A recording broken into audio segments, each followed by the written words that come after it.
Well, g'day. It's Peter Jonson here, speaking from henrythornton.com. It's been an exciting week down under in little old Australia. The week started with the first serious snafu by the relatively new Rudd government. This was about budgetary policy. There's a perceived need to cut the budget, and there's a Razorgang hard at work trying to figure out the best way to do this. Well, the rumours got out that this Razorgang were thinking of cutting allowances for carers and seniors. Now, Peter Jonson and Henry are both seniors, Henry rather more senior, so you can imagine we took a close interest in this.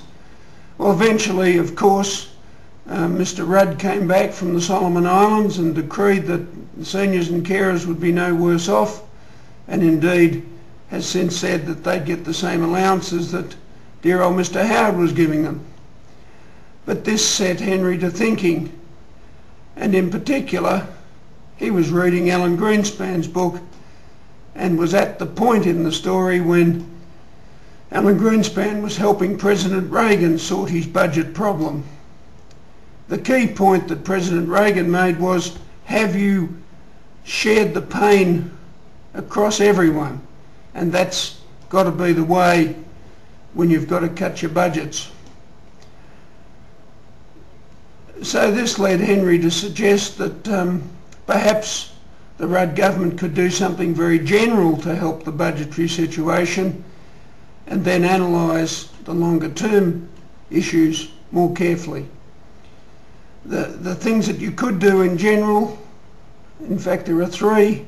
Firstly, you could freeze government spending, including all grants to the Australian states who do a lot of the spending in Australia.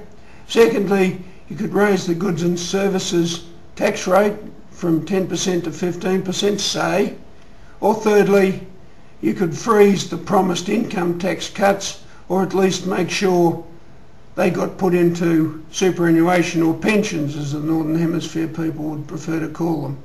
I think it's unlikely that this simple and obvious thing will be done, but it would certainly be good to do something like President Reagan did about sorting the budget in the long run, and of course taking into account our special situation where we're in the middle of a great resources boom that's expected to go on for a long time yet.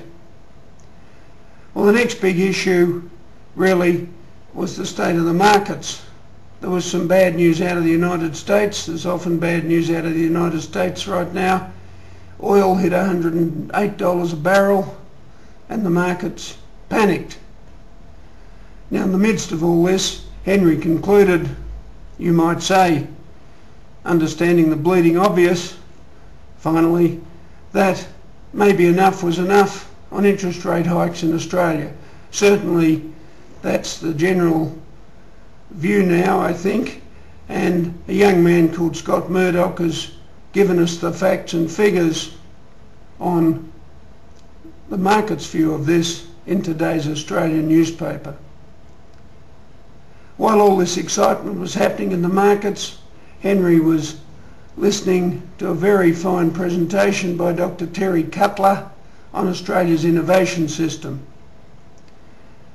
The Rudd government, in fact, has decided to look carefully at how we innovate, and in particular I think how we move from very good science to very good and profitable commercial outcomes. And it's this latter part of the innovation system that seems weakest to most of us who look at it. So Henry today's written about that subject, and again it's a long run matter that deserves careful thought, which it's sure to get from Terry Cutler and his distinguished panel. Look, that's probably enough from me today. I greet Geriatric 1927, still hoping to meet you, sir, and wish everyone a good weekend coming up. Bye for now.